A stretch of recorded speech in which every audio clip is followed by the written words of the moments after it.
Oke, ini waktunya firman Tuhan. Wow. Malam ini spesial. Saya udah ketemu banyak hamba Tuhan, serius. Dari yang aneh sampai yang unik sampai yang aneh-aneh. Aneh-aneh banget. Banyak, saya udah banyak. Ya. Tapi nggak banyak yang menginspirasi hidup saya.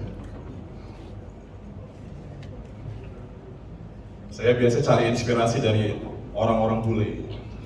Wow. Karena banyak orang gila di sini. Di Indonesia sedikit orang gila. Padahal untuk ikut Yesus harus gila ya. Harus cukup gila untuk ikut Tuhan. Saya akhirnya ketemu dengan orang gila.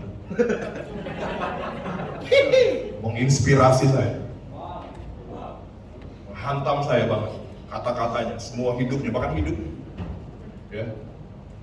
Untuk lihat makin banyak orang kenal Yesus.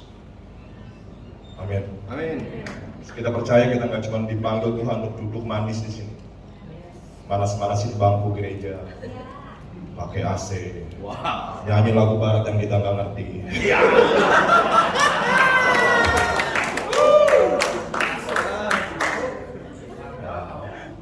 Kita nggak dipanggil buat itu.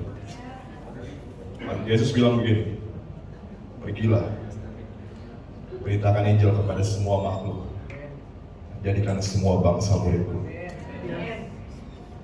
Amin. Kita punya itu di beban, kita punya beban itu di hidup kita.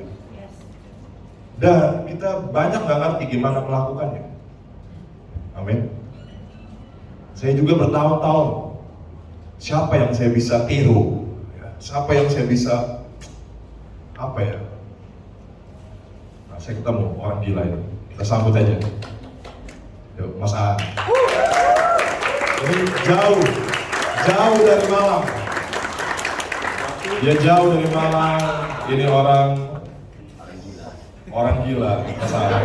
Ya, silakan take over semuanya.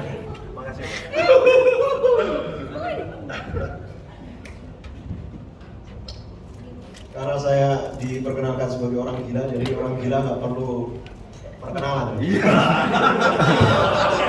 Masuk. Oke, tetap saya perkenalkan. Saya nggak begitu gila sebenarnya. Senang sekali, saya sangat bersyukur bisa ada di sini.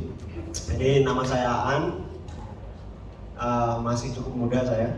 Sayang saya sudah punya istri, jadi nggak ada harapannya. Saya punya 2 anak. Anak saya yang nomor 1 umur 10 tahun, yang nomor 2 umur 7 tahun. Saya sudah dengar komunitas ini lama nah itu orang gila kalau itu, Mas Jo itu ya. Itu orang gila itu. Dia kalau di Jawa jadi Mas, kalau di sini dipanggil apa dia? Yai. Oke. Sepertinya kalian lebih gila dari saya. Saya bersyukur untuk bisa sama-sama dengan teman-teman di sini. Secara rohani saya rasa ada dorongan yang besar yang Tuhan sedang kerjakan untuk teman-teman semua. Saya dengar dari beberapa teman baru ketemu Santo rasanya sudah seperti teman kuliah gitu ya. Kalau saya agak lemah sore ini itu karena sepanjang hari ini saya nggak makan nasi ya. Jadi jangan salahkan saya, itu orang-orang yang jamu saya yang salah. Sepanjang hari saya nggak dikasih nasi, bayangkan bagaimana bisa hidup begitu ya. Jadi kalau saya agak loyo itu masalah mereka ya. Oke. Saya rasa cukup basa-basinya ya, supaya nggak terlalu panjang. Berapa jam saya waktunya? 5 jam. Saya sangat bersyukur dengan hati komunitas ini yang mau sungguh-sungguh buat sesuatu untuk Yesus, untuk Tuhan. Dan saya rasa tidak kebetulan saya datang ke sini di bulan ini, di tahun ini. Kita sudah coba untuk datang ke sini 2 tahun yang lalu, dari 2 tahun yang lalu, dan ada COVID, selalu ada masalah sampai mundur ya sampai sekarang. Tapi saya melihat ternyata hampir yakin ya, di dalam keyakinan saya ini waktu Tuhan yang terbaik. Waktu saya mau datang ke sini, Tuhan kasih saya satu buku karena kami ada satu kepentingan untuk buat satu bahan pemuridan untuk orang percaya baru. Satu teman kirimkan buku ini. Buku ini belum dipublis, bayangkan. Buku ini belum dipublis. Teman ini dapat dari penulisnya langsung, dan penulisnya bilang, tolong jangan kasih siapapun. Tapi waktu saya membaca buku itu dan saya ketemu dengan teman-teman di sini, saya merasa seperti proses Tuhan yang Tuhan pakai untuk saya membaca buku itu sangat pas dengan konteks teman-teman di sini. Karena itu saya mau bagi apa yang saya sendiri belajar dan dapatkan setelah menggumuli isu-isu yang ditampilkan di situ, khususnya mengenai Petrus. Kita akan belajar dari Petrus malam hari ini. Kita tahu Petrus. Siapa yang namanya Petrus di sini? Nggak ada. Tolong kalau punya anak ya, tolong salah satu dikasih nama Petrus. Supaya kita punya Petrus di sini ya. Kita akan belajar dari Petrus. Petrus, dia murid Tuhan, kita sudah tahu. Dia salah satu murid yang dipanggil pertama. Tapi perjalanan hidupnya cukup menarik ya. Kalau kita lihat dari 12 murid, dia satu-satunya yang menyangkal gitu. Padahal dia juga yang paling berani, dia yang potong telinga. Jadi dia agak menonjol ya. Dia agak menonjol. Tapi saya mau kita malam hari ini berfokus kepada titik awal bagaimana dia bisa menikmati hidup sebagai pengikut Yesus. Saya mau mengajak kita semua untuk kembali ke satu titik di mana dia bisa memutuskan diri mengikut Yesus. Kita lihat setelah dia menjadi murid Yesus, dia tidak terlalu berhasil sebenarnya. Sebelum Tuhan Yesus mati dan bangkit ya, dia tidak terlalu berhasil, nggak terlalu sukses lah. Mungkin beberapa dari kita merasa lebih sukses dari Petrus mungkin. Serius, beberapa kita, kalau saya mau saya jadi Petrus, nggak mungkin saya menyangkal Tuhan Yesus, mungkin gitu. Jadi kita akan bahas teks kita dari Lukas pasal 5 ayat 1 sampai 11.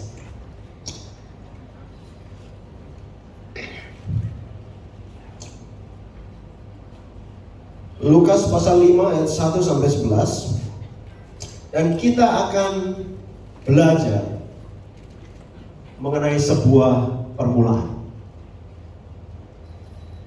Saya tahu teman-teman mungkin sudah bertahun-tahun di dalam Tuhan. Beberapa mungkin sudah pelayanan bertahun-tahun di dalam Tuhan. Tapi harapan saya juga sedang menggumuli dan belajar itu. Bagaimana sebenarnya tempat yang paling tepat untuk kita memulai perjalanan kita dengan Tuhan. Pada suatu kali Yesus berdiri di pantai Danau Genesaret. Sedang orang banyak mengerumuni dia, hendak mendengarkan firman Allah. Ia melihat dua perahu di tepi pantai. Nelayan-nelayannya telah turun dan sedang membasuh jalannya. Ia naik ke dalam salah satu perahu itu, yaitu perahu Simon, dan menyuruh dia supaya menolakkan perahunya sedikit jauh dari pantai. Lalu ia duduk dan mengajar orang banyak dari atas perahu. Setelah selesai berbicara, ia berkata kepada Simon, bertolaklah ke tempat yang dalam dan tebarkanlah jalamu untuk menangkap ikan. Simon menjawab, Guru, telah sepanjang malam kami bekerja keras dan kami tidak menangkap apa-apa. Tetapi karena Engkau yang menyuruhnya, aku akan menebarkan jala juga. Menarik ya? Kalau seumpama bukan Yesus, saya rasa dia nggak mau ya. Dan setelah mereka melakukannya, mereka menangkap sejumlah besar ikan sehingga jala mereka mulai koyak. Lalu mereka memberi isyarat kepada teman-temannya di perahu yang lain supaya mereka datang membantunya. Dan mereka itu datang, lalu mereka bersama-sama mengisi kedua perahu itu dengan ikan hingga hampir tenggelam.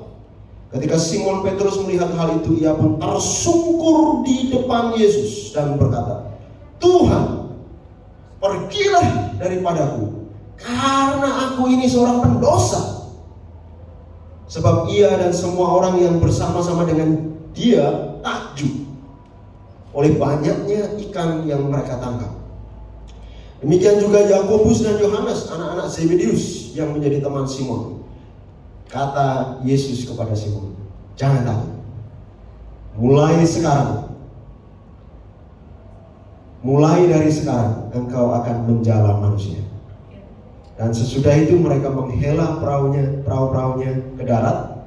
Mereka pun meninggalkan segala sesuatu lalu mengikut Yesus. Ini cerita yang standar ya, standar sekolah minggu nih ceritanya. Saya rasa kita semua tahu ceritanya ya. Sebelum mulai membahas masuk ke dalam cerita ini, saya mau kasih sedikit latar belakang. Siapa Petrus dan bagaimana lingkungan Petrus? Petrus lahir besar di dalam satu budaya Yahudi di zaman Yesus yang sangat terbatas informasi. Betul? Mereka tidak ada Metro TV, mereka tidak ada TV One, mereka tidak ada channel YouTube, mereka tidak ada banyak pilihan informasi untuk mereka dapat.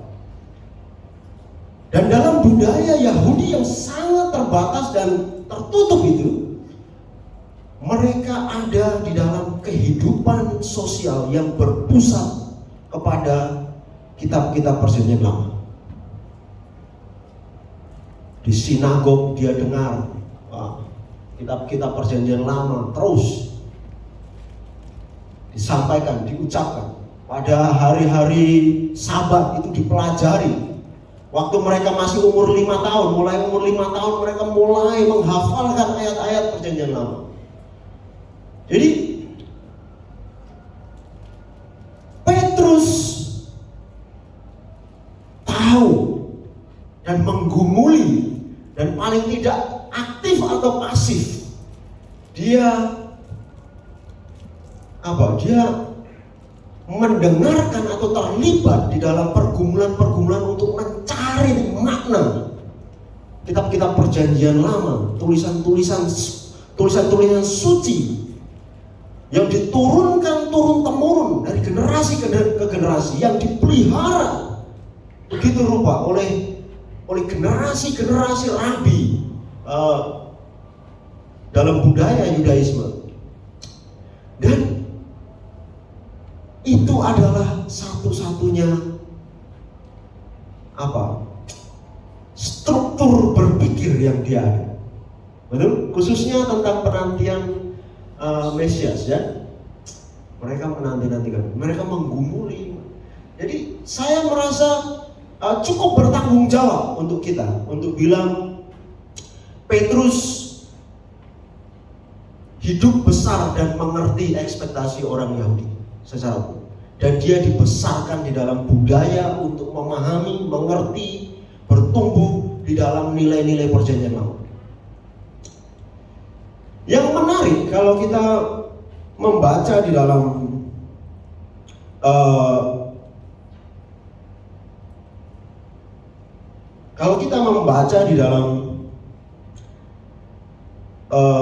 Lukas pasal 24 ayat 44.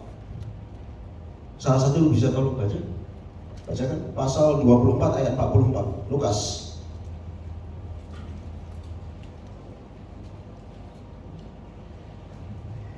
Lukas 24 ayat 44. Ia berkata kepada mereka, "Inilah perkataanku yang telah kukatakan kepadamu ketika aku masih bersama-sama dengan kamu, yaitu bahwa harus digenapi semua yang ada tertulis tentang aku dalam kitab Taurat Musa dan kitab Nabi-Nabi dan kitab Mazmur." Yesus berkata harus digenapi di mana? Di mana? kitab Musa, Taurat, nabi-nabi, hampir dia bilang sebenarnya perjanjian lama ya.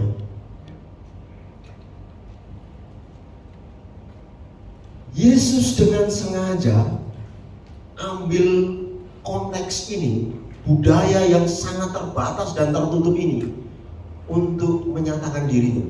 Saya sering bertanya gini, ini orang-orang ini agak kasihan ya.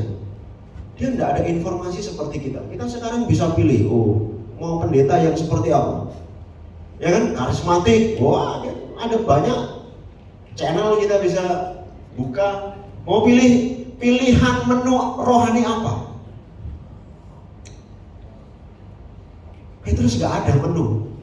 Menunya Taurat, besoknya lagi Taurat, besoknya lagi Yesaya, besoknya lagi Mazmur.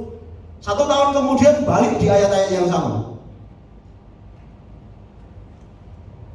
Tapi kenapa Yesus pilih hadir untuk mempresentasikan dirinya di tengah-tengah budaya yang sangat terbatas ini?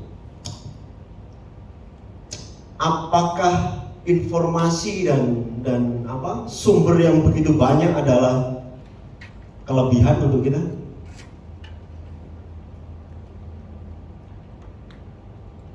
Atau kita mungkin bilang, waduh, seumpama saya jadi Petrus, mungkin saya bisa lebih efektif menjadi murid Yesus. Atau kita bilang, Yesus kenapa nggak datang zaman sekarang? Bisa pemuritan live streaming, ya, khotbah di bukit live, disiarkan di seluruh dunia. Tapi kenapa enggak? Kenapa pertanyaan ini muncul? Karena untuk menebus kita, Dia memberikan yang terbaik. Dan saya yakin memutuskan untuk datang di zaman itu adalah langkah terbaik dari kebijaksanaan Allah untuk bisa menyelamatkan kita semua. Betul? Dan Dia memilih budaya yang terbatas. Pertanyaannya untuk kita, seberapa banyak kita terpengaruh dengan budaya perjanjian lama? Apa yang Yesus genapi di perjanjian lama? Kalau kita membaca Alkitab perjanjian lama, ada yang baca dari awal sampai akhir perjanjian lama? 1, 2, oke, 3, 4. Perjanjian lama, Kejadian sampai bukan, oke. Saya lihat wajah-wajah yang ragu di perjanjian lama mana? Berapa Pak? Berapa kitab? 60. Teman-teman, walaupun hidup kita ya sangat spektakuler sekarang ini, dengan gadget, dengan teknologi, dengan segala kekristenan, saya merasa ada hubungan dengan kesederhanaan gaya hidup kita untuk mencintai Alkitab.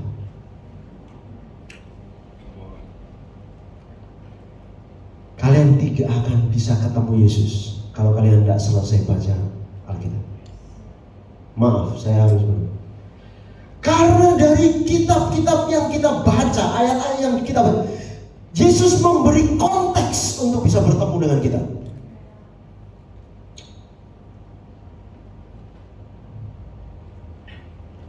Tanpa mengerti, apalagi kalau modern sekarang rata-rata yang dibaca perjanjian baru ya, betul ya? Sampai bingung kalau ditanya, Yesus Alkitab perjanjian lama itu fungsinya untuk apa ya? Mempertebal Alkitab kita. Untuk apa fungsinya? Apa maknanya di situ? Kenapa dia ada di situ? Nah, saya jarang sih baca perjanjian lama. Kayaknya kitab Efesus lebih menarik, lebih semangat gitu. Harapan saya kita memulai dari yang sederhana, dan ini teladan ini ada di dalam Alkitab. Yesus pilih konteks di mana orang hanya tahu perjanjian lama, belum ada perjanjian baru. Tapi mereka bisa lihat dia. Bagaimana Petrus memulai? Kalau kita lihat di dalam kehidupan Petrus, pasal 5 bukan interaksi pertama dia dengan Tuhan Yesus. Bukan. Kalau kita baca Lukas pasal 4, 31 sampai berikutnya ya. Di situ ada beberapa kejadian di mana Yesus aktif melayani di Kapernaum. Jadi kalau saya lihat Petrus, mungkin dia sudah ada berpikir, siapa orang ini? Orang ini mengajar dengan luar biasa. Waktu dia mengajar, bahkan orang-orang setan-setan yang merasuki orang mengakui kehadirannya dia. Hei engkau anak Allah yang maha tinggi, aku kenal engkau anak Allah. Wah, Petrus sebagai orang yang sepertinya dari banyak referensi rumahnya cukup dekat dengan sinagog, dia pasti sudah berinteraksi dengan kejadian-kejadian ajaib ini. Kemudian kalau kita baca di dalam runtutan itu, bahkan Yesus datang ke rumahnya karena mertuanya sakit. Ya kan? Jadi interaksi sebelum kejadian di danau ini sudah terjadi. Petrus adalah orang yang menyaksikan kejadian-kejadian ajaib yang dikerjakan oleh Yesus. Hampir sama seperti kita kan? Mungkin sebagian atau hampir seluruh kita yang ada di sini adalah orang-orang yang sudah menyaksikan karya-karya Tuhan yang luar biasa. Amin. Amin. Mungkin kita seperti Petrus. Rumah kita dekat rumah ibadah. Kita sering pergi ke sana. Kita menyaksikan apa yang Tuhan kerjakan di sekeliling kita. Hal-hal yang ajaib, hal-hal yang besar, hal-hal yang spektakuler. Dan mungkin kita tahu Yesus. Kita berinteraksi dengan dia. Kita berinteraksi dengan dia.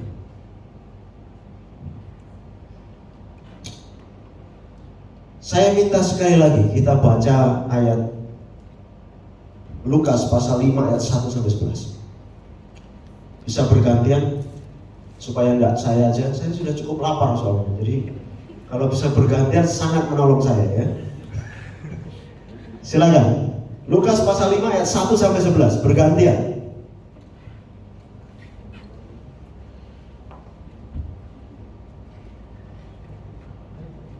Silakan, langsung aja berdiri. Pada suatu kali Yesus berdiri di pantai Danau Genesaret, sedang orang banyak mengerumuni dia, hendak mendengarkan firman Allah. Dia melihat dua perahu di tepi pantai. Nelayan-nelayannya telah turun dan sedang membasuh jalan. Ia naik dalam salah satu perahu itu, yaitu perahu Simon, dan menyuruh dia supaya menolakkan perahunya sedikit jauh dari pantai. Lalu ia duduk dan mengajar orang banyak di atas perahu.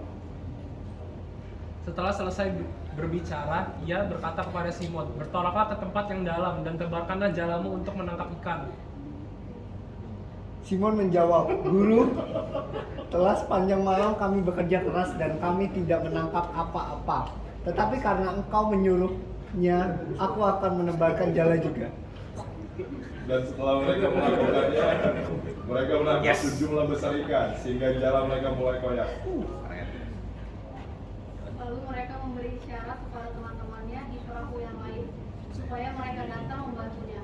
Dan mereka itu datang, lalu mereka bersama-sama mengisi kedua perahu itu dengan ikan hingga hampir tenggelam. Ketika Simon Petrus melihat hal itu, ia pun bersyukur di hadapan Yesus dan berkata, "Tuhan, pergilah daripadaku, karena aku ini seorang berdosa." Sebab ia dan semua orang yang bersama-sama dengan dia takjub oleh karena banyaknya ikan yang mereka tangkap.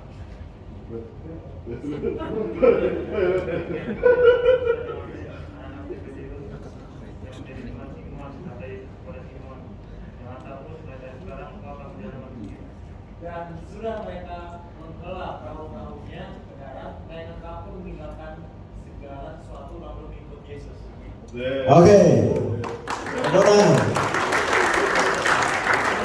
Hampir seperti baca gitu aja, hampir seperti disuruh berenang tanpa bernapas. Oke, setelah kita baca ini, semua orang, nggak ada yang lewat. Satu kata yang pertama kali muncul setelah baca ini. Mulai di sini. Satu kata pertama kali muncul setelah baca. Kamu memperhatikan nggak?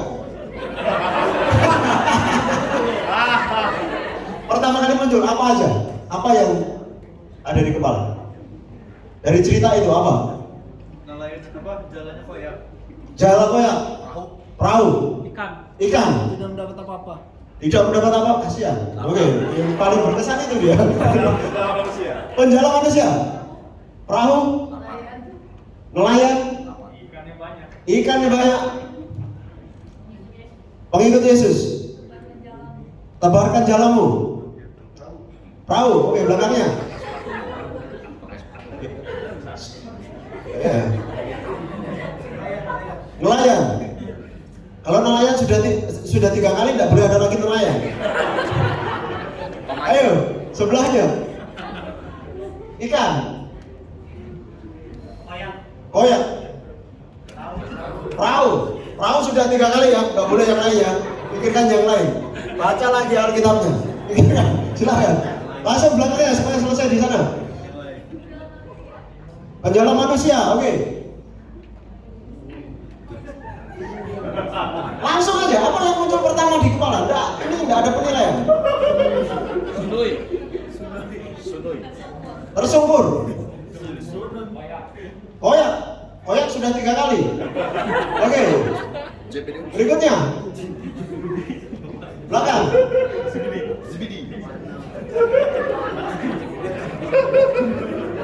Rupanya nggak memperhatikan. Oke, sebelahnya. Jaringan penjala manusia. Lanjut. Yesus.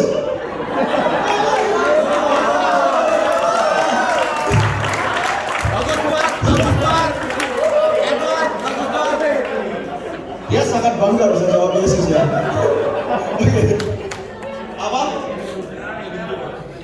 Yang bisa dengar. Tersungkur, oke. Berikutnya langsung, di belakangnya tadi yang belum. Biru.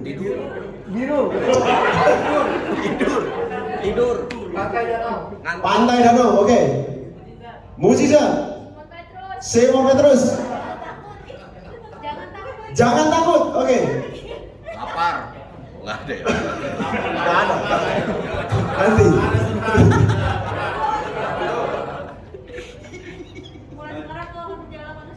Mulai sekarang engkau akan menjadi.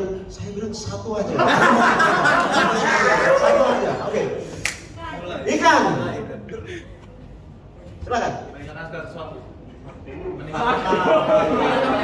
Meninggalkan segala sesuatu. Oke, anggaplah itu satu kata. Hampir tenggelam. Nelayan. Tidak layak. Oke. Ramai.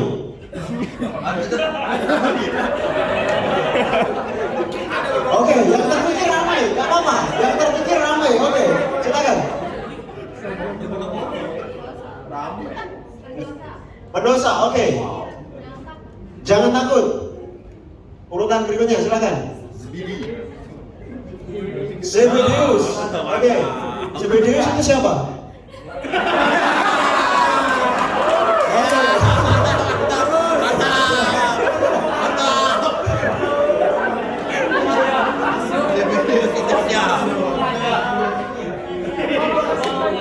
Pengajar, oke.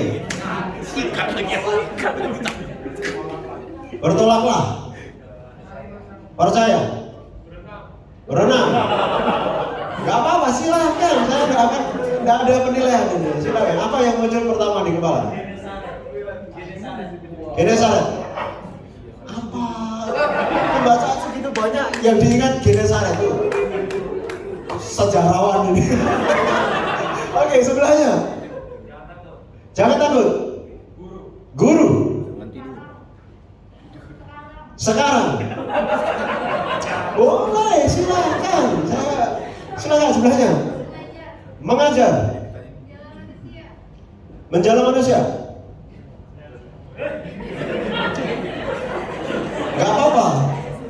Sebelahnya. Mau jawab?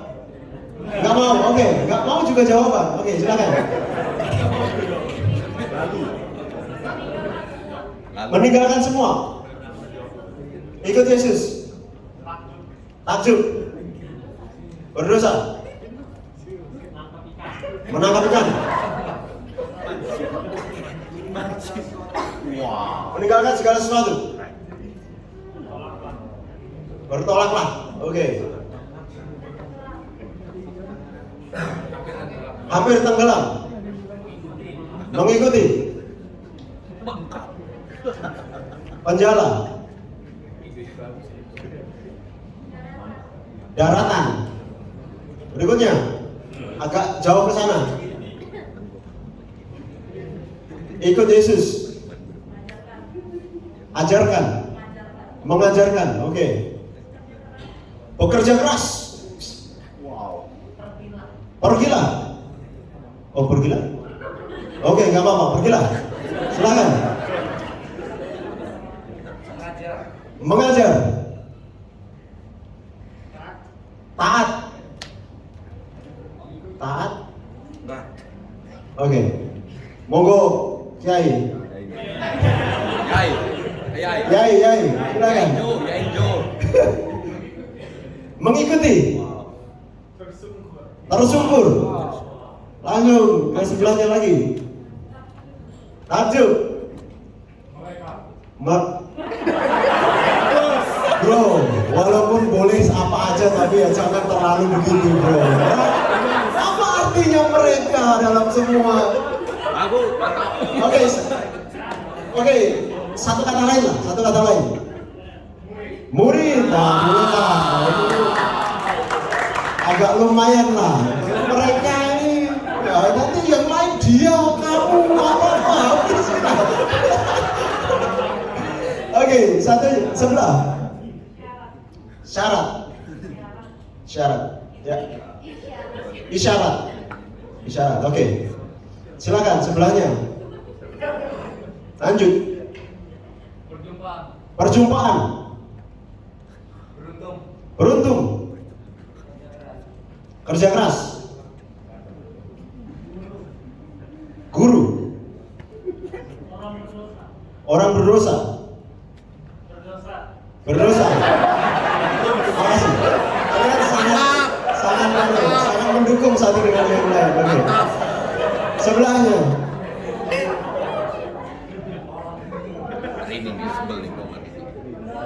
Berdosa juga. Oke, beda. Jadi ada berdosa, ada pendosa. Ada tindakannya, ada orangnya, ya subjeknya. Yang lain jangan tentang dosa lagi, ayo.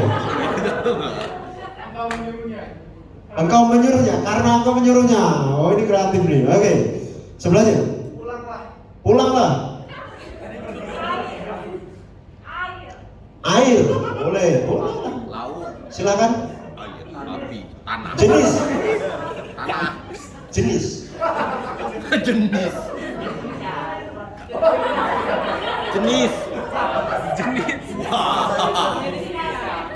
Jenis ikan.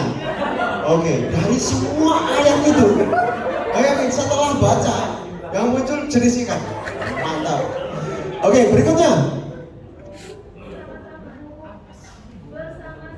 Bersama-sama. Oke. Pergilah. Firman. Berkat. Takjub. Maaf. Sepanjang malam.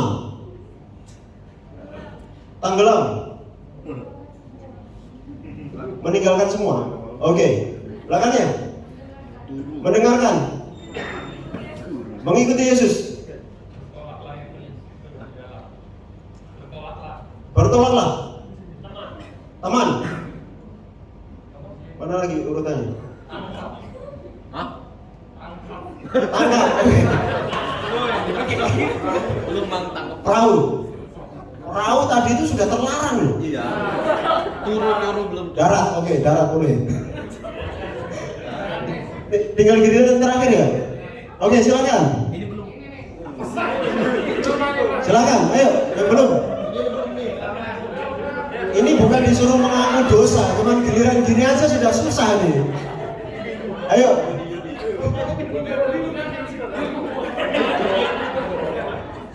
Oke. Karena hampir 90% sudah jawab. Kalau yang di paling belakang enggak, ini terjadi ketidakadilan. Ya kan? Oke, yang paling belakang jawab satu-satu dari ujung sana. Mengerumuni dia.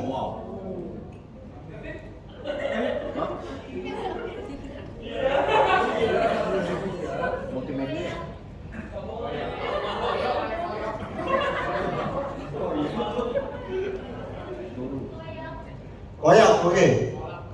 Tolak. Terus? Apa? Pendalaman. Oke. Mulai. Yang di sini sudah semua. Paling belakang? Silakan. Tidak taat. Penyertaan, oke. Dilayakkan. Takjub. Mengikut Yesus.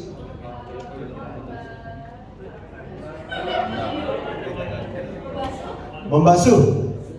Itu bukan dari cerita lainnya.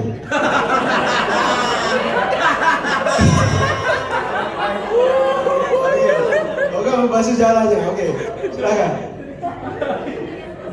Mengikut Yesus. Menjalan. Oke, tepuk tangan untuk semua.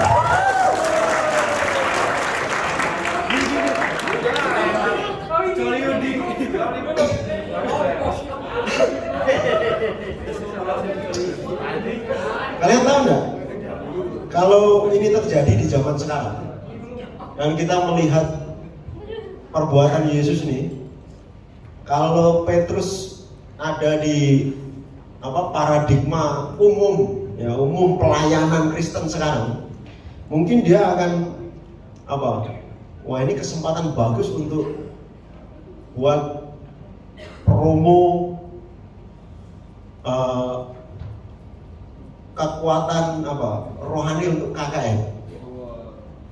Hadirilah KKR Rabi Kesuksesan. Sepanjang malam tidak dapat apa-apa, waktu dia datang langsung penuh semua. Untungnya Petrus nggak hidup di zaman sekarang ya. Nggak muncul itu dari dia ya. Mari perhatikan ayat 8.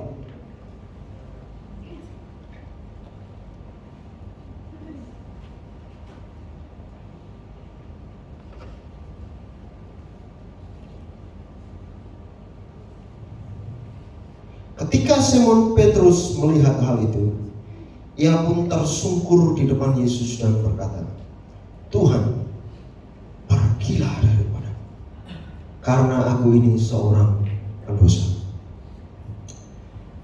Bro, ini sepanjang malam nih nggak dapat ikan, kerja keras setengah mati, pro dia sebagai nelayan, habis-habisan membaca bintang, ya, arah angin, ya. Belum ada GPS waktu itu, nggak bisa lihat sonar apa, nggak ada. Pagi-pagi Yesus minta perahu di tengahin dikit, tolong tengahin dikit biar aku bisa ngajar. Oke lah, nih taruh situ. Sudah selesai nih, nunggu lama mau menyelesaikan, udah capek, nggak dapat ikan, ya kan? Masih nunggu orang ngomong, mirip kayak saya ngomong gini lah yang mirip. Selesai nih acaranya, dia masih ngomong lagi. Ayo ke tengah bro, tebarkan jalan. Petrus mungkin pikir gini, tolonglah, yang nelayan siapa? Kamu ini tukang kayu, saya nelayannya, saya ini pro bro. Sepanjang hari, sepanjang malam saya ini sudah tebar jalan. Saya pro di dalam apa yang saya lakukan. sepanjang malam. Tapi ya udahlah, karena engkau yang bilang, saya lakukan.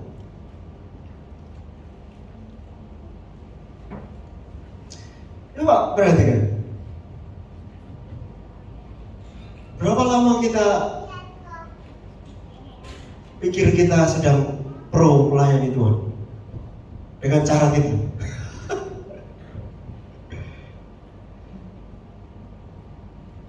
Kita pikir kita tahu yang kita lakukan.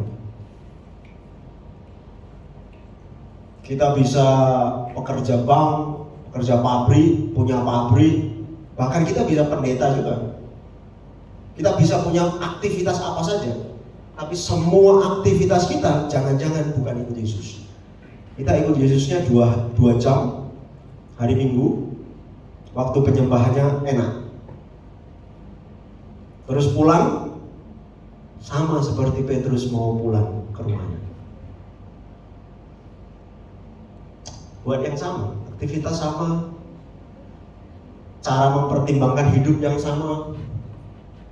Bukan hanya teman-teman atau salah satu dari kita semua dalam tantangan yang sama.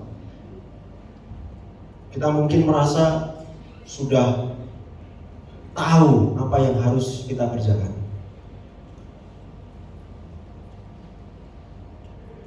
Lalu Petrus mengikuti apa kata Yesus. Waktu dia mengikuti Yesus, dia pergi ke tengah, tebarkan jala, ikan antri bro, masuk jala. Mereka kayak antri sembako, masuk dengan sendirinya. Dan dia butuh panggil teman-temannya, Yakobus, ayo bantu, terlalu banyak, saya tidak bisa tanganin. Sepanjang malam nggak dapat ikan, pagi-pagi dapat ikan dengan spektakuler. Respon pertamanya apa? Yang seharusnya, yang umum. Respon pertamanya apa? Terima kasih ya.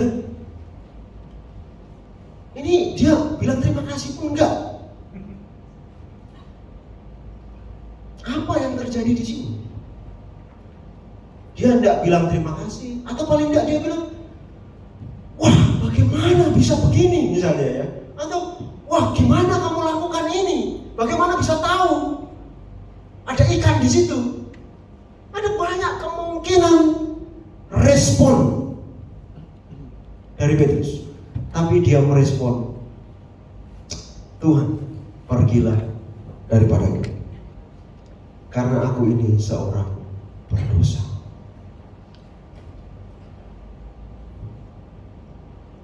Petrus bukan orang yang secara rohani tidak dipersiapkan oleh Tuhan. Dia ada di dalam sebuah budaya yang mencintai dan menggumuli kita perjanjian lama. Dia menanti-nantikan Mesias, tetapi dengan kemampuan intelektualnya, dengan intelektual manusia untuk memahami perjanjian lama, dia tidak mampu mengenali Mesias yang berjalan-jalan di jalan Kapernaum, yang mengajar di sinagog-sinagog, yang datang ke rumahnya dan menyembuhkan mertuanya. Dia tidak bisa mengenal itu. Tapi di titik itu, waktu dia melihat ikan itu, waktu dia melihat Yesus di atas perahunya, dia bilang, Tuhan, jangan mendekat. Kekristenan sering terlalu meremehkan ini. Kita pikir Yesus datang sebagai manusia untuk kita, terus kita pikir dia kayak teman sekolah kita. Waduh, kita bisa buat dia seenak kita, seperti penasehat, terapis, asuransi kesehatan.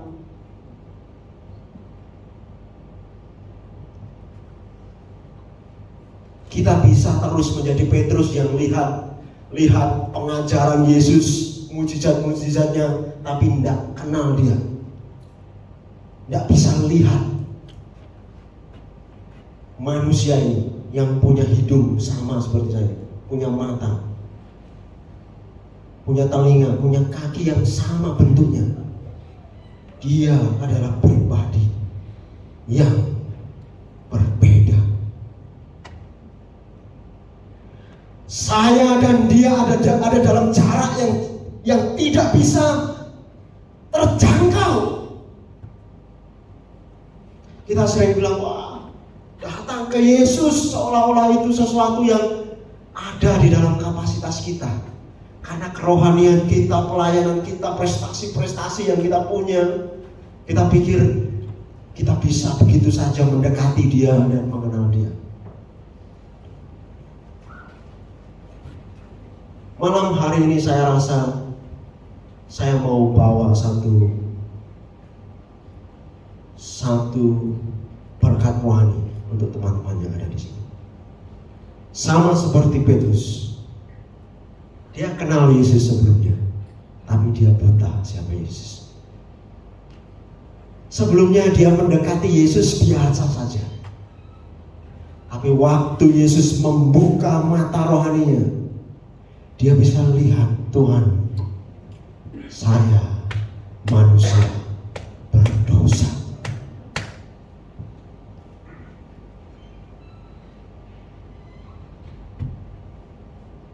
Saya manusia berdosa, dan Engkau yang Maha Kudus saya.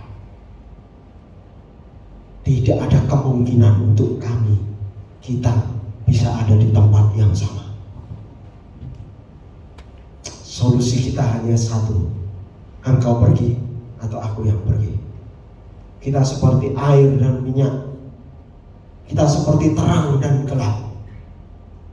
Dari pihak Petrus, dia lihat, saya tidak bisa ke sana, saya tidak bisa di dekat Yesus.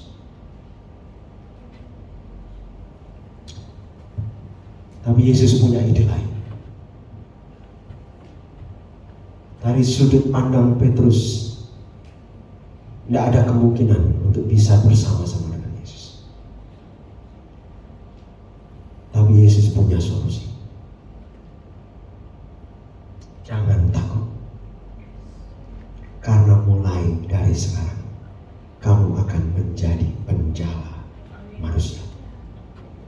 Teman-teman, saya tahu kalian banyak dari kita pikir menjala manusia itu pilihan. Oh, ada yang dipanggil, ada yang panggilannya adalah worship leader, ya. Ada yang panggilannya pemain musik, ya kan? Ada yang panggilannya. Tapi saya mau bilang, solusi yang Tuhan kasih dari keterpisahan kita, jangan takut, karena kamu akan menjadi penjala manusia. Amin. Tanpa Petrus menyadari betapa berharganya solusi Yesus untuk hidupnya, dia tidak akan tinggalkan perahunya, keluarganya, hidupnya untuk mengikuti Yesus di jalan-jalan kota Yerusalem. Tanpa kita menyadari betapa jauhnya hidup kita ini dari Tuhan. Waktu kita dengan arogan bilang, saya punya prestasi rohani, saya sudah buat A, B, C, D. Semua aktivitas kita akan membutakan kita, dan kita bingung bagaimana caranya ikut Yesus. Tapi waktu kita bisa lihat siapa diri kita dan siapa Yesus, kita tahu cara satu-satunya untuk kita dekat dengan Dia adalah waktu kita mengambil solusi yang Yesus kasih. Kamu akan menjadi penjala manusia. Ikut aku.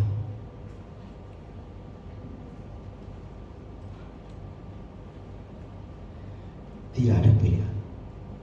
Maaf. Untuk kita yang paling mungkin merasa diri paling sederhana, tidak bisa bicara, tidak bisa ngomong, tidak berani ketemu orang, maaf, saya kasih tahu, solusi satu-satunya adalah menjadi penjala manusia. manusia. Tidak ada kemana lain. Tanpa mengambil kesempatan itu yang Yesus kasih untuk hidup kita, kita tidak bisa ada di tempat yang sama dengan Dia. Kita tidak bisa mendapat kesempatan untuk bisa meninggalkan hidup kita yang biasanya. Saya mau berdoa untuk kita semua supaya mata rohani kita terbuka, supaya di waktu ini kita bisa lihat jarak yang tidak terbatas antara kita dengan Yesus.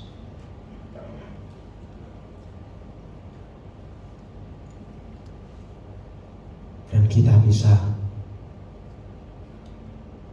tundukkan hati kita, tundukkan pikiran kita di hadapan Dia. Tuhan, aku orang berdosa. Tuhan, aku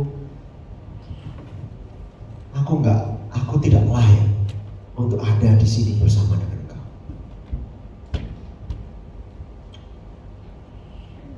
Kita pikir arogansi kita dengan pelayanan yang luar biasa, ya kan? Setan-setan pergi di dalam nama Yesus. Ada banyak hal luar biasa kita lihat di sekeliling kita, tapi tanpa kita sadar, titik awal untuk kita mulai bisa mengikut Dia, meninggalkan semua yang kita miliki. Kalau kita sadar, kita tidak memiliki solusi untuk bisa bersama-sama dengan Dia. Dan solusi satu-satunya adalah jangan takut, karena kamu akan menjadi penjala manusia. Ini identitas pertama yang diberikan Yesus kepada Petrus. Setelah itu dia pergi, tinggalkan jalannya, tinggalkan perahunya, tinggalkan hidupnya, dan dia pergi mengikut Yesus. Apakah dia langsung menjadi murid yang luar biasa? Tidak. Dia belajar banyak dalam proses itu. Tapi Yesus tidak pernah meninggalkan dia. Waktu dia memotong telinga prajurit itu, Yesus memperbaikinya. Waktu dia menyangkal dia 3 kali, Yesus mengampuninya. Dan dia menjadi pribadi yang berbeda. Mari kita merenungkan kembali titik awal dalam perjalanan kita menjadi murid Kristus. Saya yakin Thor memiliki panggilan yang besar untuk Sumatera. Saya yakin akan ada dampak rohani yang kuat, api yang membakar seluruh Sumatera. Tapi hanya ada satu cara, hanya ada satu solusi untuk itu bisa terlaksana. Kita sadar siapa kita, kita sadar siapa Yesus, kita ambil solusi yang Dia beri untuk kita. Jangan takut, karena kamu akan menjadi penjala manusia.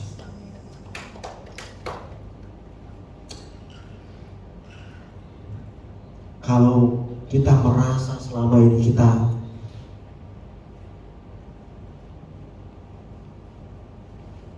punya strategi yang mantap, lakukan hal-hal yang bagus, datang kepada Tuhan.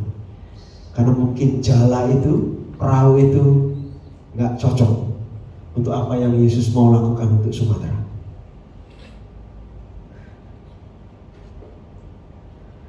Kalau kita pikir kita sudah melakukan pemuridan, ya, gereja yang luar biasa, ibadah yang luar biasa, tanya lagi kepada Yesus. Karena mungkin itu kegiatan menjala ikan sepanjang malam yang melelahkan.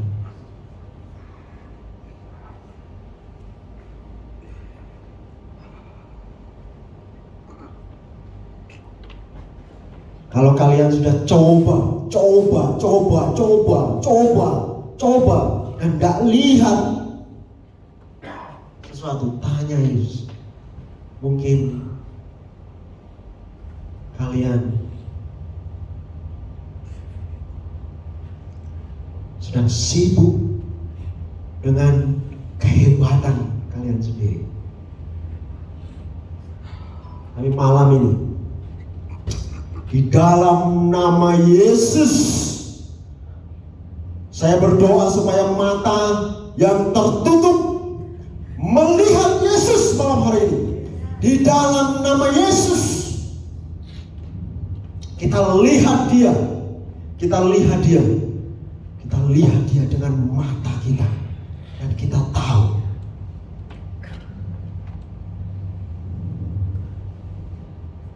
tahu siapa kita.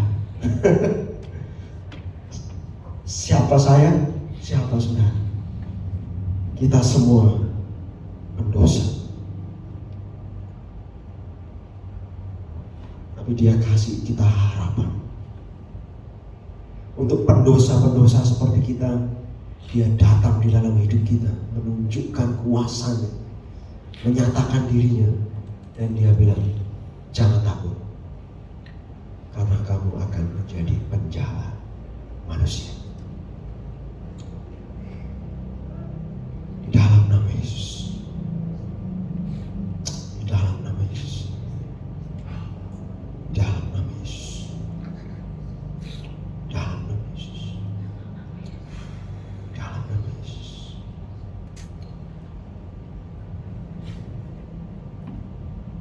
Tuhan, kami mau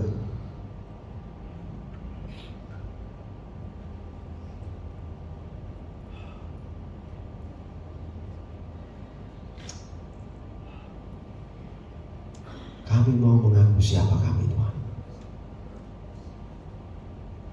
Tuhan, tolong bantu kami untuk lihat siapa kami. Terangi mata kami, Tuhan, supaya kami melihat betapa mulianya, betapa agungnya, betapa besarnya Engkau yang berdiri di hadapan kami, dan betapa rendahnya kami. Dan dengan arogan kami pikir, wah, saya sedang melayani Tuhan, saya sedang buat hal-hal besar, saya punya mimpi besar, saya punya ambisi besar. Tuhan, tolong kami untuk lihat betapa kecilnya kami dengan pikiran-pikiran kami, supaya kami bisa menghargai, supaya kami bisa memiliki kekuatan untuk meninggalkan jala kami, meninggalkan perahu yang selama ini menghidupi kami dan kami pikir menjadi sumber kehidupan kami, kebiasaan-kebiasaan kami, budaya kami sendiri,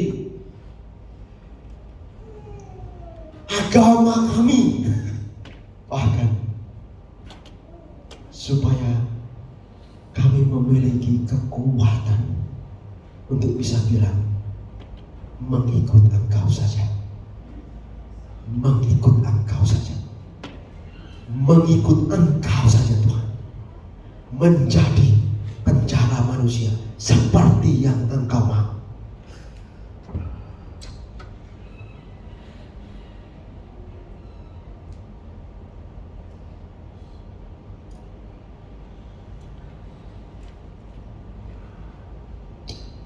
Tuhan, kami mau memulai sebuah perjalanan baru dengan Tuhan. Perjalanan untuk melihat kesempatan terbaik dalam hidup kami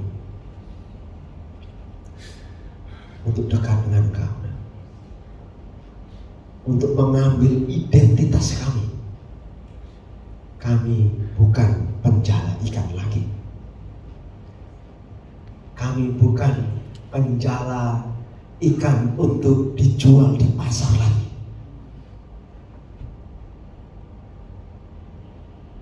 Kami penjala manusia.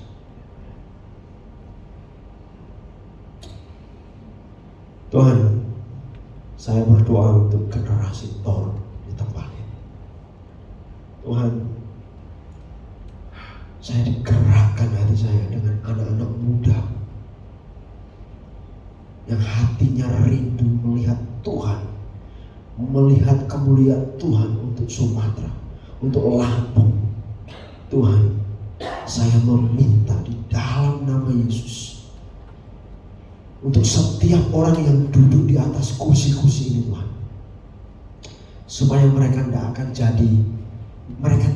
akan bisa menahan diri mereka untuk meninggalkan perahu mereka, meninggalkan jalan mereka dan mengikut Engkau.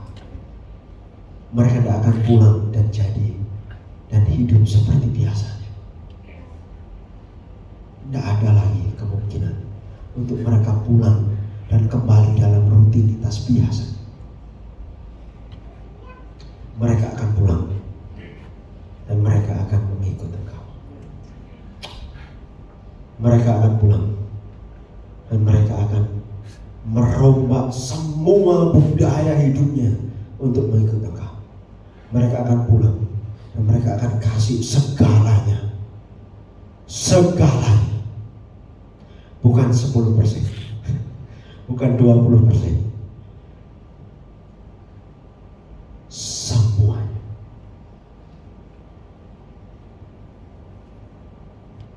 Di dalam nama Yesus.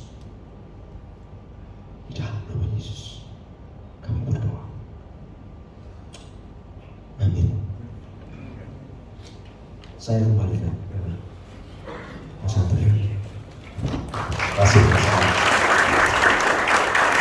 Wow. Saya berharap sebenarnya hari ini kita dengar kegerakan Tuhan yang dikerjakan lewat Mas Aan dan timnya. Ya, kemarin kami tim inti kumpul dengan tim mereka dan mereka cerita banyak tentang pekerjaan Tuhan di Malang yang luar biasa. Luar biasa. Bagaimana orang-orang yang tidak mengenal Yesus mengenal Yesus. Bagaimana pekerjaan Tuhan sangat real. Sangat real. Saya berbahagia bisa ketemu orang-orang ini.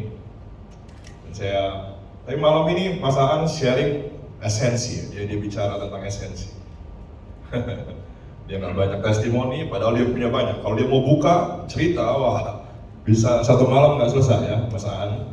Tentang kesaksian jiwa-jiwa bertobat, orang-orang mengalami Tuhan dan sebagainya.